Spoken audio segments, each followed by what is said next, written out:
Good morning friends, Sat Sri Akal, Adab.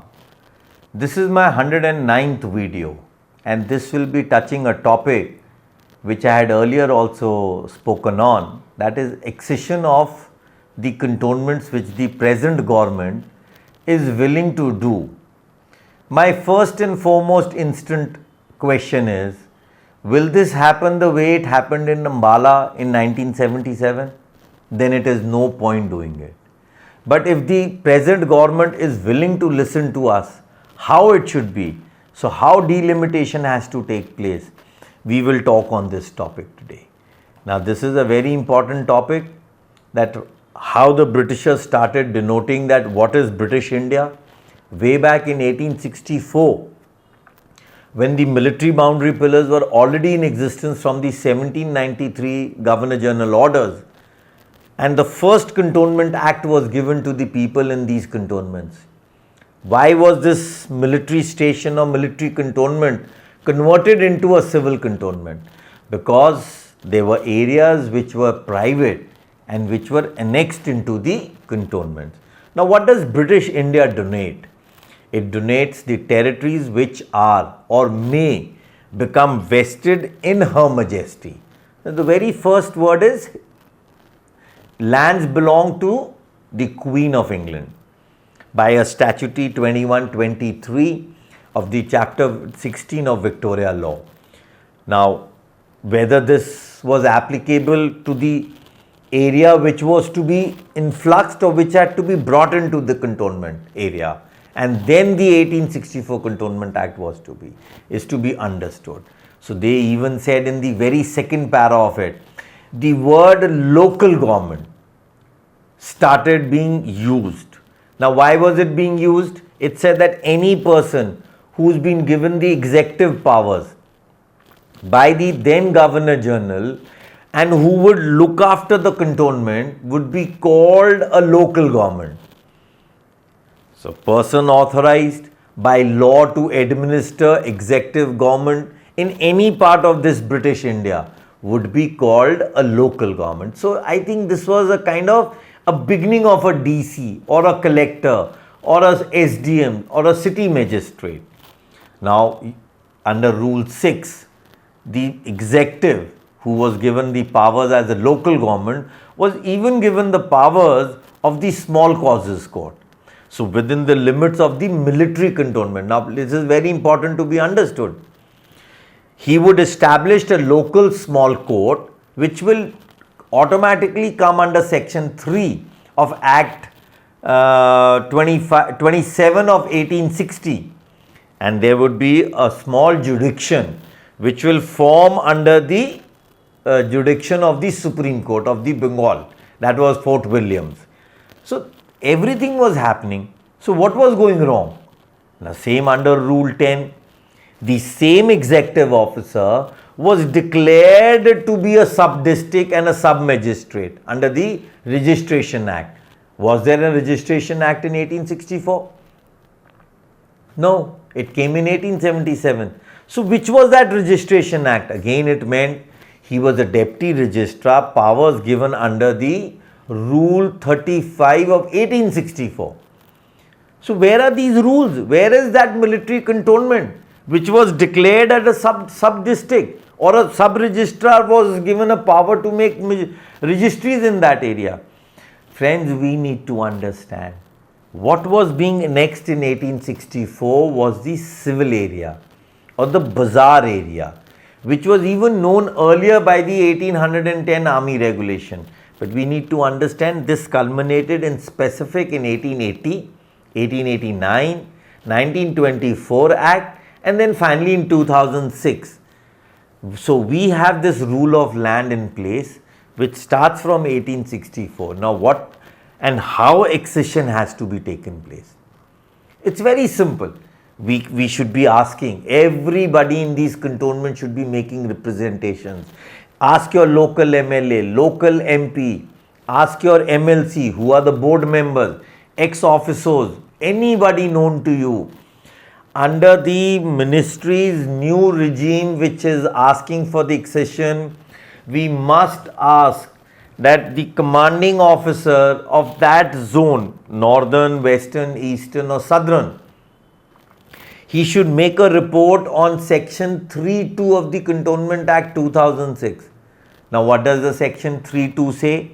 It says that the central government by notification in the official gazette declare any place and or places along with boundaries in which any part of forces is quartered or which being in vicinity of any such place or places is or required for the services of the forces to be a cantonment. For the purpose of this act and for all other enactments which are done under the CLA rules or the Cantonment Act or by a notification, declare that any cantonment shall cease to be a cantonment or to be a cantonment. Similarly, Rule 2 says central government may by notification define the limits of any cantonment. So what do we want? The Commander-in-Chief to delimitize these notifications and excise that entire area. Again under section 4.3, the alteration and the limits of these cantonments. Now there is going to be delimitation, mean the boundary pillars will change. Now how will they change? They will change under Rule 4 sub 3. What does 4.1 say? It says the central government may, after consultation with the state government or boards or any officials, gazettes, show its intentions to include within, or it can even exclude some area. So both the things were to be done. So now we are asking for exclusion, that is excision. Rule 4.2 says any inhabitant of the cantonment or the local area can file an objection on it. But that objection has to come within 8 weeks. Have people done this? People don't even know about this. So we need to do this. Now after the expiry of 8 weeks, now every person should realize when did the cantonment boards advertise in your area for any opinion under section 4.3. This is very important. Has 8 weeks gone? Has anybody given those representations? If they have not been given, if they have not been considered, they will all be done under Rule 4.3. Now once this two parts under Rule 3 and Rule 4 have been done, a very important rule is Rule 7, Section 7 of the Cantonment Act 2006. It says all cantonment funds shall cease from the date of accession. What does this mean? Where will the government of the present local government or the local authority who will finally have control on this area, how will it run? There must be some funds coming in the form of taxes, revenues or whatever. So those will cease. How will that local authority which will take over these cantonment funds, or let's say the municipal fund which will be recreated? So we must ask the present regime that please make a cantonment fund. Do not ask what it has been asking in this present order of the ministry in 2021, that 50% of the revenue generated by this area which is being excised will be reimbursed to the Cantonment Board or the Ministry of Defence. Why? Just exclude it and let's seize everything in between the two.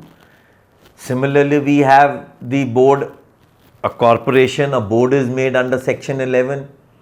Do we want to same board to exist, or do we want the local municipal board to exist? So section 11 should be defined in the accession. It should say that there shall be no board which was originally being made under the cantonment laws. So rule 11 will be abolished and a new board under the municipalities will be done. But there is another section for the cantonment fund where would the funds come or generate within the local municipality of this southern municipal excised area. There is a section 89 under the cantonment taxation chapter. This section 89 very clearly speaks that taxes on building and land is very important. Now this section needs to be subscribed, that when any accession will be taking place, taxes will be charged on building as well as land. Why am I using this word land? Land is being used because when an accession will take place, land will not belong to the government anymore. It will go into the hands of the owner, the occupier, the possessory. So once he will be made the owner, and then the taxation chapter would be applicable. So Ministry of Defence or the present regime really needs to work hard on this proposal of accession. It cannot be just looked at a letter given by the ministry and then the board members or the present regime COs and DOs or whatever the station commanders, they make a report. No, it is the inhabitants. It's written in Rule 4, 2 and 3. So please wake up, friends. And the most important, what I have been requesting all cantonments in my WhatsApp messages, in my any kind of messages which I've been doing places, that section 233 of the Act 2006 is very important. What does it say? Preparation of a land use plan. Now, where will this land use plan come? See, the government is playing very safe and nicky. What it is doing? It is excising that civil area which is as per Rule 2 sub 3 of 1938. So, what is the area which is to be excised? Only under that rule which was notified. So, those boundary pillars will get excised. Those are the 4 bazaars. Sadar Bazaar, BI Bazaar, BC Bazaar, or the Royal Horse in Artillery Bazaar. No, there has to be a new plan made under 233. And there are a lot of bungalows which are falling in the vicinity of these civil areas and which have moreover become very commercial. So army does not need those bungalows anymore. So let us all sit together, let us all sink our egos and at least get 5, 10, 20, as many bungalows which can go into the civil area. That can be done in Rule 33. So please ask for that. And finally, once this area gets excised, why I use the word Ambala 1977 Dave report? Because when this accession took place, there were no rules drafted to prepare the General Land Register of the Ambala Sadar Municipal Excised Area. The same thing will happen for Jhansi or A or any cantonment now. So under Rule 251 of the Act 2006, it is very important that once this area gets excised, the local municipal authority will be allowed to make bylaws, imbibe the same bylaws which are for my cantonment and subject them under Rule 251. So the permission to make bylaws, they are bylaws starting from A, B, C, D, starting F, X, and then goes up to 10. All those bylaws have to be inscribed into the new notification. And the last and foremost section which is needed in an accession, that is section 354 of Cantonment Act 2006. What does this section say? That under the TPA Act, subpara 2(3) of 59, 107, 123 shall be applicable on these excised area. Once this TPA Act becomes applicable as per the already existing rules, the Grant Act 1894 does not apply under Rule 2 and 3. So this also needs to be written. So please friends, wake up. This is a call for accession. All get united, must watch this and understand. If any questions, you can call me back. And before I end up, I will again request everybody and understand that we are old grant bungalows. We were revenue free grants, never converted into new grants of the 1765 or 1790 Governor General Order. What does it mean? get in touch with me. I'll be grateful. I shall answer all your questions. Thank you. Good day.